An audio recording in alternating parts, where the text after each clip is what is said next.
Imagine por um momento que você soubesse de um segredo tão poderoso que poderia abalar uma das instituições mais influentes do mundo, a Igreja Católica. Agora imagine que, por conhecer esse segredo, você simplesmente desaparecesse, para sempre, sem rastros, sem explicações, sem corpo.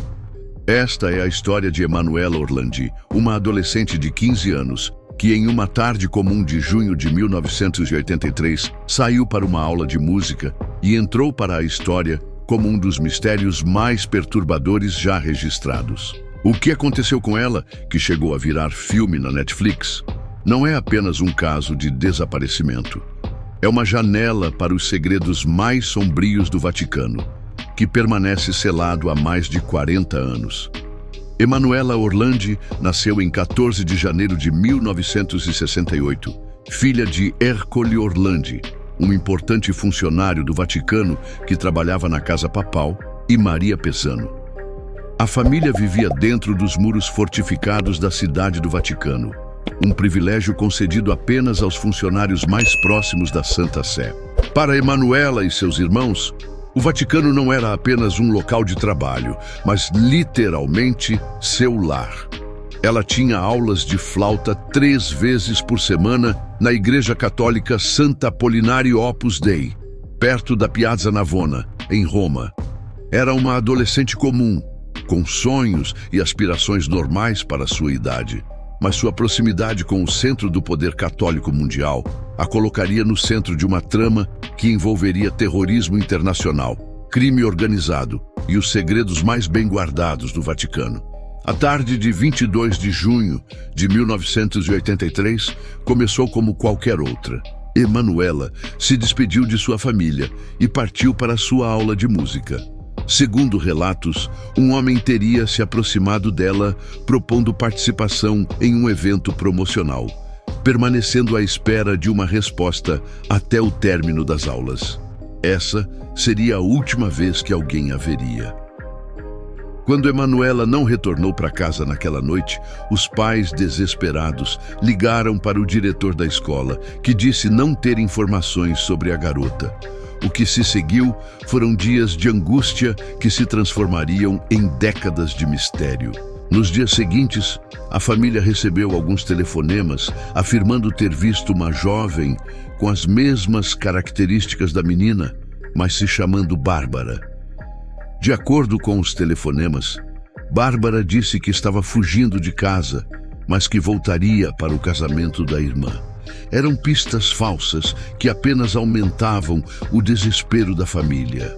O caso recebeu atenção mundial quando o Papa João Paulo II fez um apelo público pela libertação de Emanuela depois que uma organização terrorista não identificada alegou estar mantendo a garota em troca da liberação de Mehmet Ali Aka, o terrorista turco que 2 anos antes tentou assassinar o Papa. Para entender a complexidade deste caso, precisamos voltar ao dia 13 de maio de 1981. Mehmet Ali Aka, membro do movimento nacionalista turco dos Lupigrici, disparou contra o Papa João Paulo II, na Praça de São Pedro. O atentado abalou o mundo católico e criou ondas de choque que se estenderiam pelos anos seguintes. Quando Emanuela desapareceu, em junho de 1983, uma voz misteriosa ligou afirmando ter sequestrado a menina em troca da liberação de Ali Aka. As chamadas eram feitas por alguém que se identificava como fantasma americano, criando uma conexão direta entre o desaparecimento da adolescente e o terrorismo internacional. 6 meses após o desaparecimento, em 24 de dezembro de 1983, o Papa João Paulo II visitou a casa dos Orlandi e disse à família que o caso de Emanuela é um caso de terrorismo internacional e garantiu que a Santa Sé está fazendo o máximo humanamente possível para ter um final positivo. Mas essa seria a última vez que o Vaticano falaria abertamente sobre o caso. A partir daquele momento, um silêncio ensurdecedor envolveria qualquer informação oficial. Nos anos que se seguiram, a investigação descobriu que a alegação de terrorismo internacional se mostrou não ser bem a resposta certa, e o motivo real do desaparecimento permaneceu desconhecido. Foi então que teorias muito mais perturbadoras começaram a emergir. Desde o início dos anos 2000, jornalistas investigativos rejeitaram a hipótese de sequestro tradicional. Uma amiga próxima de Emanuela revelou que meses antes de seu desaparecimento, a adolescente havia confidenciado que tinha sido molestada por alguém próximo ao Papa nos jardins do Vaticano em várias ocasiões. Esta revelação abriu uma possibilidade aterrorizante. Emanuela não foi sequestrada por terroristas ou criminosos comuns. Ela pode ter sido silenciada para encobrir um escândalo sexual envolvendo figuras eclesiásticas de alto escalão. Como observou o jornalista investigativo Emiliano Fittipaldi, se fosse uma questão de dinheiro, teria sido melhor sequestrar um cardeal ou um eclesiástico proeminente. Por que sequestrar essa garota e não um cardeal? A única explicação para mim é que ela tinha um grande segredo que poderia ter criado um enorme escândalo. Mas as teorias não paravam por aí. O nome de Enrico de Pedis, conhecido como Renatino, boss da infame Banda della Magliana, começou a circular em conexão com o caso. A Banda della Magliana era uma organização criminosa romana que dominava a cidade nos anos 80, conhecida por suas conexões com políticos, máfia siciliana e, surpreendentemente, o próprio Vaticano. O que tornava essa conexão ainda mais misteriosa era o fato de que De Pedis, um criminoso comum, estava sepultado na prestigiosa Basílica de Santa Apollinare, em Roma, justamente a igreja onde Emanuela frequentava as aulas de música. Como um mafioso conseguiu uma sepultura reservada tradicionalmente para cardeais e príncipes da igreja? O ex-procurador Giancarlo Capaldo, que investigou o caso, revelou que representantes do Vaticano o procuraram pedindo para abrir o túmulo de De Pedis, sugerindo que o Vaticano poderia colaborar com informações sobre Emanuela em troca da remoção do embaraçoso corpo do criminoso. Isso sugeria que o Vaticano sabia mais do que admitia publicamente. Em 2009, uma gravação revelou Marcello Neroni, associado de De Pedis, fazendo alegações chocantes sobre o envolvimento direto do Papa João Paulo II em atividades impróprias com meninas, sugerindo que Emanuela pode ter sido vítima desses abusos. Décadas depois, Mehmet Ali Aka, o homem que tentou matar o Papa, fez revelações que mudaram completamente a narrativa do caso. Em cartas enviadas a Pietro Orlandi, irmão de Emanuela Aka, afirmou que os rapimentos de Emanuela e de outra adolescente, Mirella Gregori, foram decididos pelo governo do Vaticano e executados por homens do Serviço Secreto Vaticano muito próximos ao Papa.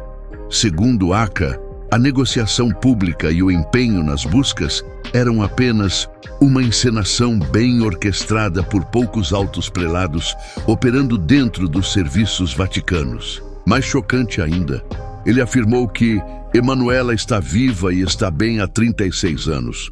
Nunca sofreu nenhuma violência. Na verdade, sempre foi bem tratada e que não foi sequestrada no sentido clássico do termo, mas foi vítima de uma intriga internacional por motivos religioso-políticos. Einstein uma vez disse que o importante é não parar de questionar. E no caso Emanuela Orlandi, as perguntas só se multiplicaram com o tempo. Por que um terrorista internacional faria tais revelações específicas décadas depois? Porque ele insistia que Emanuela não estava morta, mas escondida. Em 2024, o Vaticano finalmente admitiu a existência de um relatório confidencial sobre o desaparecimento de Emanuela Orlandi, cuja existência havia sido negada durante anos. Esta admissão confirmou as suspeitas de que a Santa Sé possuía informações cruciais que nunca foram compartilhadas nem com a família, nem com as autoridades italianas. Em janeiro de 2023, surpreendentemente, o Vaticano anunciou que seu sistema de justiça civil estava reabrindo as investigações sobre o misterioso desaparecimento de Emanuela Orlandi. Esta decisão veio semanas depois que a Netflix lançou o documentário A Garota Desaparecida do Vaticano, gerando pressão internacional renovada. Em junho de 2023, o Vaticano disse que havia encontrado algumas pistas que poderiam explicar o desaparecimento, mas essas descobertas nunca foram totalmente reveladas ao público. O que exatamente o Vaticano descobriu? E por que essas informações permaneceram em segredo por tanto tempo? Nikola Tesla observou que, se você quer descobrir os segredos do universo, pense em termos de energia, frequência e vibração. No caso Emanuela Orlandi, diferentes frequências de evidência começaram a ressoar juntas de maneiras perturbadoras. A física quântica nos ensina sobre o princípio da incerteza, que algumas coisas não podem ser observadas sem alterá-las. Talvez o mistério de Emanuela seja precisamente isso. Um caso onde a própria tentativa de descobrir a verdade a alterou irreversivelmente. Ali, Aka mencionou uma organização secreta chamada Entidade, operando dentro do Vaticano, que ele descreveu como também um dos nomes de Satã. Embora isso possa parecer fantasioso, a existência de sociedades secretas dentro de instituições poderosas não é incomum na história. A Loja P2, por exemplo, foi uma sociedade maçônica irregular que infiltrou profundamente o governo, bancos e o próprio Vaticano nos anos 80. Pietro Orlandi, irmão de Emanuela, tem mantido uma batalha incansável por respostas durante 4 décadas, afirmando: "Enquanto não tiver um corpo, tenho o dever de procurá-la viva." Sua determinação levou a escavações em cemitérios do Vaticano, exumações de túmulos e pressão política contínua. Recentemente, Pietro fez alegações ainda mais explosivas, afirmando ter provas de que João Paulo II saía furtivamente do Vaticano à noite para abusar de meninas. Essas alegações provocaram uma resposta furiosa do Vaticano, que defendeu o Papa canonizado contra o que chamou de insinuações ofensivas e infundadas. A verdade sobre Emanuela Orlandi pode estar enterrada nas camadas mais profundas de uma conspiração que envolve terrorismo internacional, crime organizado, abuso sexual institucional e acobertamento em escala global. A reação do Vaticano, décadas de silêncio absoluto, seguidas por investigações relutantes, pode ser tão reveladora quanto qualquer evidência física. Hoje, Emanuela Orlandi teria 55 anos. Ela poderia ter tido filhos, uma carreira, uma vida plena. Em vez disso, tornou-se um símbolo dos segredos mais sombrios de uma das instituições mais poderosas do mundo. Sua história levanta questões fundamentais sobre poder, verdade e justiça. O caso transcendeu o mero desaparecimento de uma pessoa para se tornar uma metáfora da luta entre transparência e segredo institucional. 3 investigações simultâneas estão atualmente em andamento: pelo Vaticano, pela Procuradoria de Roma e por uma comissão parlamentar bicameral. Uma situação sem precedentes que sublinha a complexidade e importância do caso.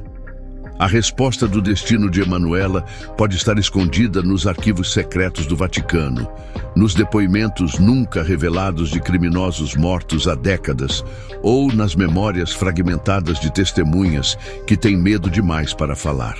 O que é certo é que 4 décadas depois, o desaparecimento de Emanuela Orlandi continua a revelar camadas cada vez mais profundas de uma realidade que poucos ousam explorar completamente.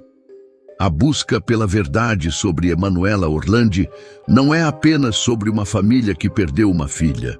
É sobre nossa capacidade coletiva de enfrentar verdades inconvenientes e exigir transparência daqueles que detêm o poder supremo.